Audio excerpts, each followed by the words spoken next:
Hey, hello, and welcome to the first ever episode of the Arc Overload podcast. My name is Amir, like the kind you look into, and I'm really excited about doing this. Making a podcast has been something that I've been wanting to do for a while. I had a football-based podcast that I did with a friend of mine last year, but there was so much trials and tribulations of trying to make that podcast and staying on top of something as topical as football and having to make an episode every single week, sometimes twice a week, because you're covering Monday night, you're covering Thursday night, you're covering fantasy, you're covering so many things that are happening. So I couldn't keep up with it, but this is something that I'm really excited about because music and music production is something that I've been doing my entire life. A quick background about myself: I started playing music when I was 2 years old. Yes, 2 years old. There's video proof of it, or maybe photography proof. Something. There's some proof out there that I started when I was 2. But just, playing around on the piano, like making up little songs here and there. And then I started taking formal lessons when I was 6 and, got classically trained as a pianist and started playing the guitar when I was, I think somewhere in middle school, probably like 6th grade, maybe 5th grade. Picked up guitar for the first time, and then 6th grade we got really into it. And then started playing bass around 8th grade, drums around freshman year of high school. I've played in cover bands, original bands. I'm Iranian, so I've played with Persian artists and have toured and all that lovely stuff. And so I really got into music production in my late teens, early 20s, and I was a Pro Tools guy forever. And then I got a job working at the Apple Store when I moved to Los Angeles. Props to the Apple Store, Topanga Canyon Mall. What's up to everyone over there? I doubt anyone I worked with is still there. I'd be amazed if they were. I'd be really worried if they were, to be honest, unless they're like in some management position. But yeah, I worked at the Apple Topanga Canyon Mall when Logic 8 came out. And because we as employees got like 50% off discounts when it came to software, I was able to get Logic 8 for like $250. Or maybe like $500. I forgot. I think at the time it was like $1,000, so I got it for like $500. Or maybe it was $500 and I got it for $250. One of those. So I got Logic 8, and I remember this. It came in this giant stack. The book was super thick. It came with like 7 DVDs of like all the loops and plugins and everything. And so I love that it was a one-time purchase and that it was like a, all in the box type situation. And so I've been producing music forever, and I've released albums and done all that stuff. But it's 2025, and the topic on everyone's mind is AI. People can't stop talking about it, and it's the thing that is slowly but surely taking over the way we work and taking over the way we create content and interact with things in our lives, right? I remember recently I was on the phone with customer service about something, and it was AI. It was like, hey, tell me what you're calling about. And like I would say something, and it would like, extrapolate that information and turn it into something and like respond accordingly. And so AI is here. It's not going anywhere. Tons of companies are investing into it, right? And the one thing that's been super controversial is AI when it comes to music production. And companies like Suno and how they got their information, how they took years and years of independent artist music and learned from it to make the music that it makes today. So I know there's some controversy around that, but I want to focus on Suno today in particular because that's the software that I've been using. That's the program that I've been using is Suno. And I want to talk about it in particular when it comes to creating content, creating music, not just from a prompt, right? So the thing about Suno, I think the huge controversy around it not being like an actual tool for music production for music creators, or at least the argument that it's not a tool for music creators, is the fact that you can simply put in a prompt, not play a single note, not write a single lyric, not add anything creatively whatsoever outside of a prompt. And with that prompt, make a full-fledged song, in fact, 2 full-fledged songs in a matter of seconds. Okay, in about 30 seconds, it'll generate a 2 to 3 minute song for you that sounds pretty decent, right? That the production is excellent. Everything sounds unbelievable. It sounds the way it should sound, like as if it was produced professionally in a studio, mixed, mastered. You got the best vocalists. You got the best musicians to play on the track. I mean, you're basically DJ Khaled without hiring anyone. You're just putting in a prompt, and the computer and the program is doing the rest. And I agree that that's not necessarily music making, right? That's just writing a prompt and letting the computer kind of decide for you what it's going to do. For me, where I find Suno interesting is the ability to quote unquote cover your song. So if you didn't know, one thing that you can do with Suno is you can upload an original track that's yours, whether you actually recorded it in Pro Tools, Logic, Cubase, Nuendo, Live, Fruity Loops, whatever, or if you just hit record on the Suno app, very similar to like recording something in voice memos on the iPhone, on iOS, and then it taking that and turning it into a song. So I've tried this out in several different ways, and the results have been nothing but spectacular for me. So first I tried just recording an idea. Let's say I had an idea that I wanted to record very simply, something like grabbing my guitar here. And if I just were to play something like if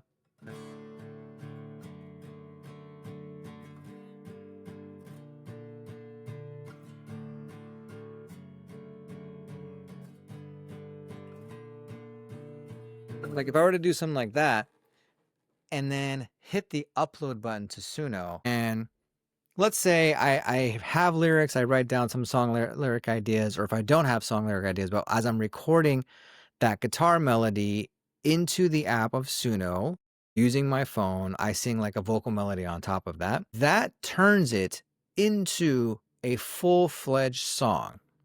Same chord progression, same way that I'm strumming the guitar. And then based on the aggressiveness of how I'm playing the guitar or anything like that, all of a sudden the drums will kick in, bass will kick in. And a singer, quote unquote, but a singer better than myself, will sing the melody that I was singing in that recording. And so that to me is fascinating. Why is that fascinating? Because you now have the ability to see if an idea that you have musically is any good. Like, think about it. Like, if you were to write a song or write an idea for a song and then spend hours, if not days, if not weeks, if not months, putting that said song together.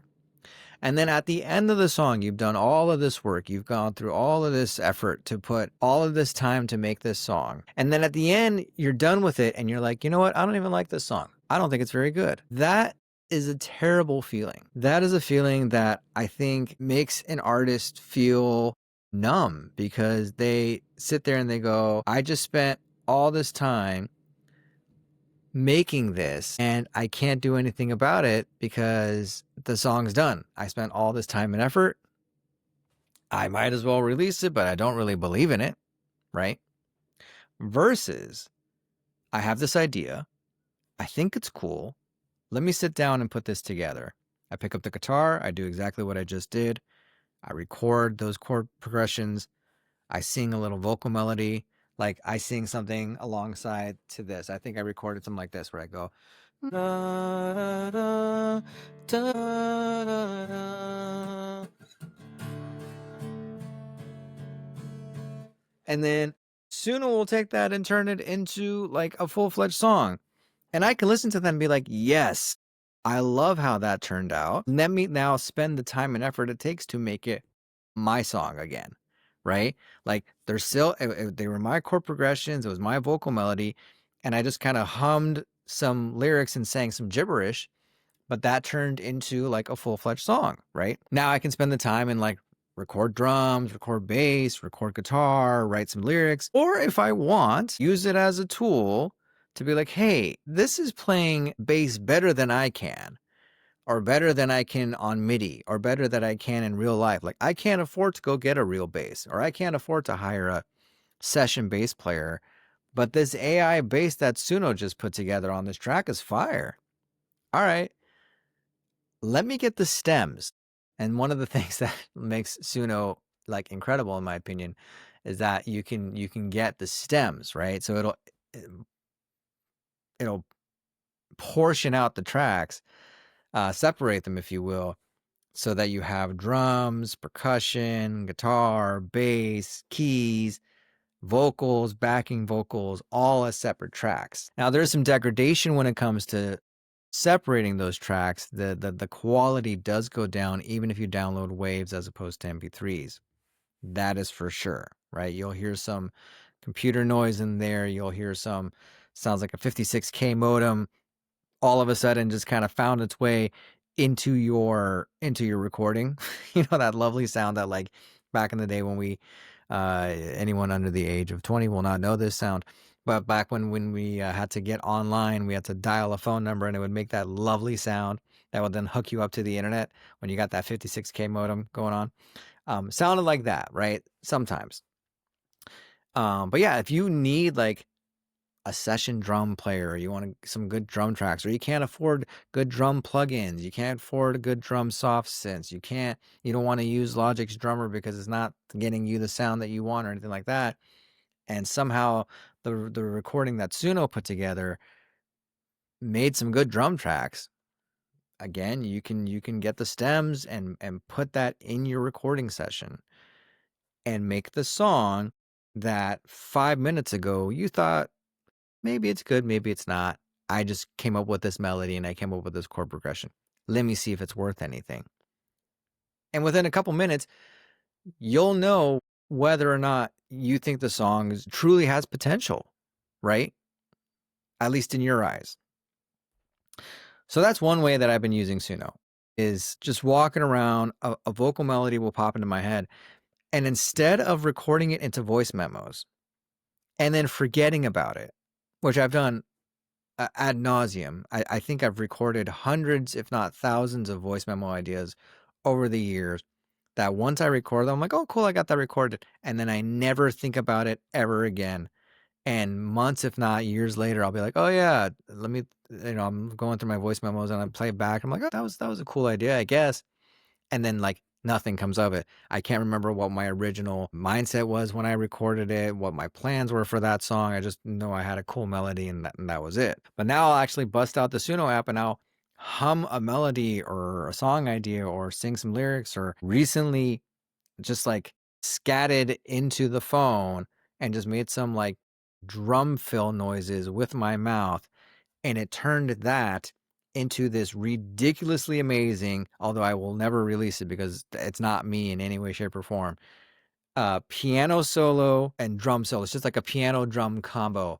It's like jazz on crack, basically. It was unbelievable. And I've played piano my whole life, and there's no way I can play piano like this. It was like piano on acid. Ridiculous. I might actually release it. But with the caveat of like letting everyone know, yo, I had nothing to do with this song. Like, I did not make this in any way, shape, or form. I just kind of like took out my phone, made some spit drum noises with my mouth, and then, uploaded it to Suno, and Suno kind of did the rest. But the second way that I've been using Suno that has infinitely impressed me even more is taking my song ideas that I right? And I went through the time and effort of recording them. I went through the time and effort of putting them together, recording guitars and drums and bass and soft synths and mixing and mastering and doing all of that stuff, but never releasing them because I never got the song to where I wanted it to be. It never sounded like the way it sounded like in my head.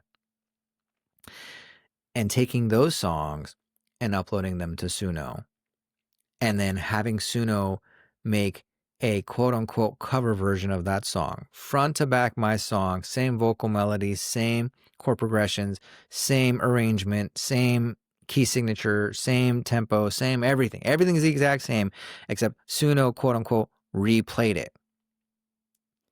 And I can't tell you how much new life this process has brought into my songs. I have a song called One of a Kind that I wrote, like back in 2007, I want to say.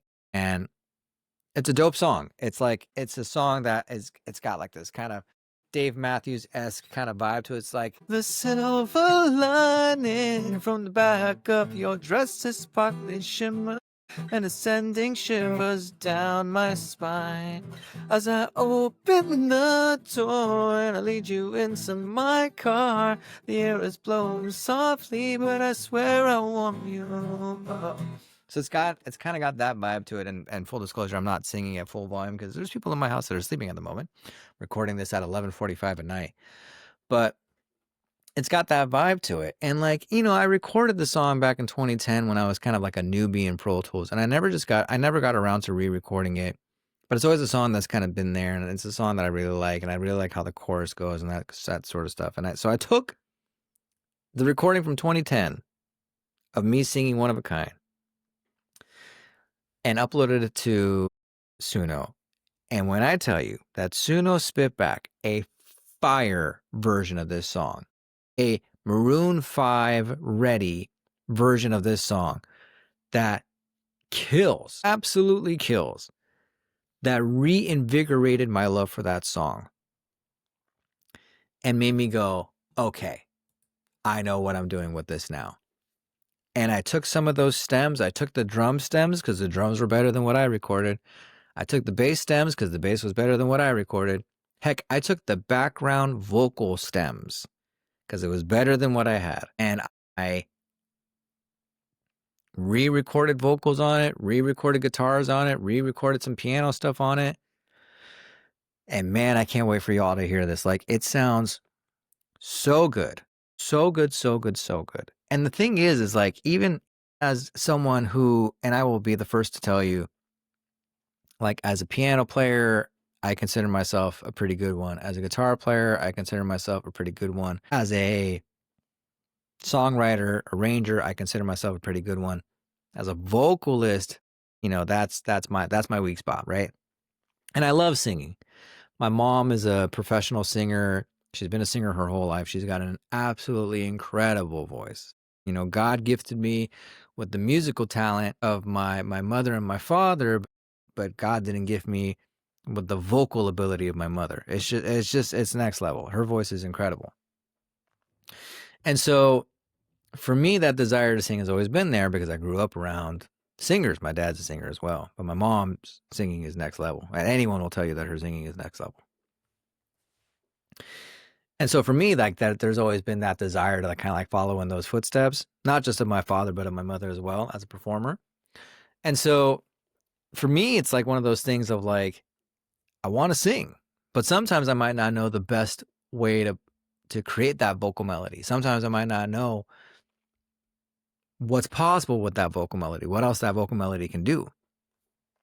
So when I hear Suno's AI sing that vocal melody back to me and sing it with like some interesting nuances, the way it's connecting notes, the way it's transitioning from the bridge to the chorus and the chorus back to the verse and the verse to the pre-chorus and that sort of stuff, I'm like, oh man, I didn't even think of that. I didn't even think I could do that with my voice. And then sort of taking that and mimicking it when I sing it as like an inspiration, if you will, right? So for me, it's interesting to use it in that regard because it's introducing new life into my songs. It's almost bringing Suno in as a co-writer of like, hey, I have this song idea, but what else can we do to it? And then I feed it to Suno, and Suno spits back two iterations that are my song, again, same arrangement, same chord progression, same key, same tempo, same vocal melody, same lyrics, my song, but with a different flavor to it. This is maybe probably the best way that I can describe it, is that different flavor. And so taking that flavor and applying it to my track, applying it to something that I've already done. I have another song called One to Infinity, which was a song that I wrote for a friend of mine when he got married. His fiance at the time had called and asked if I could write a song for their first dance. And I was like, yes, ma'am, absolutely. And I wrote a song that I love that I never released because truth be told, I can never get the vocal performance down and I can never get the vision that I had in my head down, which was this big bombastic piano ballad that had strings and orchestral elements to it and has like, very similar to what's that Evanescence song? The piano Evanescence song. Not Bring Me to Life, the other one. My Immortal. It had the My Immortal element of the drums at the final chorus and that sort of stuff and whatever. I wanted that blueprint for One to Infinity, and uploading the song to Suno and hearing Suno spit out to the T what I wanted, because I had said in the prompt, take this song and add orchestral elements to it and add some big drums to it at the end, because the recording is just piano and vocals. That's it. Again, same chord progression, same arrangement, same key, same tempo, same lyrics. But adding the drum elements, adding the orchestral elements to it brought so much life to the song, and adding background vocals to it as well, because I recorded everything live, just the piano and the vocals. So it's just one piano take and one vocal take. So using Suno in that way was an eye-opener for me. It was a revelation for me, and it was a huge conundrum for me, because as an artist and as a songwriter that's been doing this forever, I'm 44 years old. I started playing piano when I was 2. I started writing songs when I was 6. I started recording them when I was 9 or 10, and I started really getting into production when I was, like I said, in my late teens, early 20s. Was this cheating? Was I stealing? Could I justify putting my name on it and calling it mine, even though I got help from AI making this song? That was a big conundrum for me. And I had a long talk with my brother-in-law, who is an artist. He is a painter in Brooklyn, New York. His name is Ali Banisat. Look him up. His work is incredible. And of all people, I expected him to be like, AI is the devil. AI is the devil. Because this man spends, when I tell you, months putting his artwork together. AI can't make what he makes. It's incredible. You go to a museum. You go to a museum that has his paintings in there, his sculptures, his work, his art, and you're just transfixed. You're staring at this as like, how much time did this guy put in here to make this work of art come to life? It's incredible.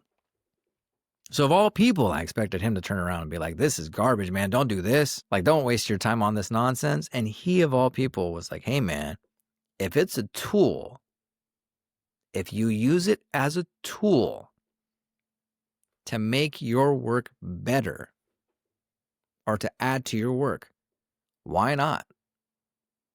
It's not doing the work for you from beginning to end. It's still your song. You still wrote it.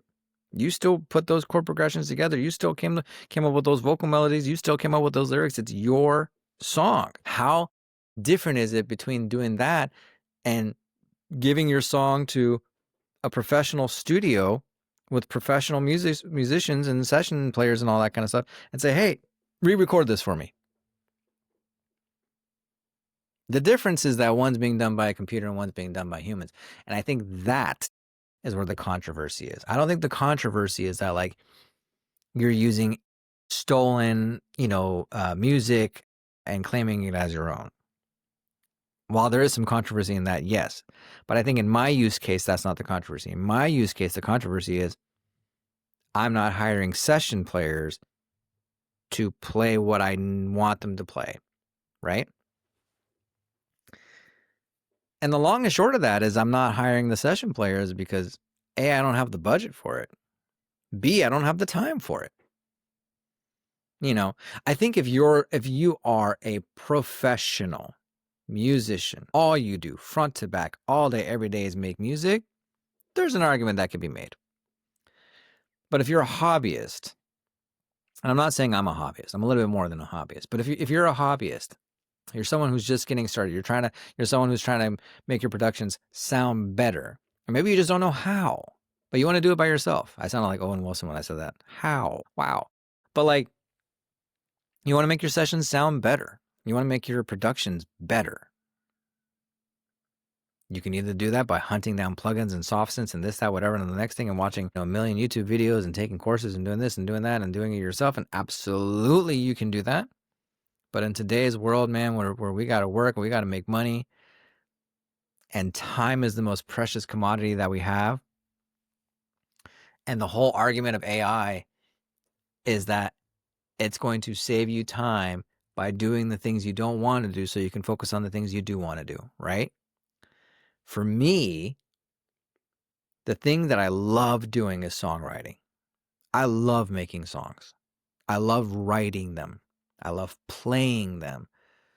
But I don't know if I love recording them. I enjoy the process a lot, and I love buying gear and getting new mics, and I just bought a Scarlett 4i4, audio interface, and I love my Mac Studio, and I love all of these things. All of it, front to back, I think is incredible.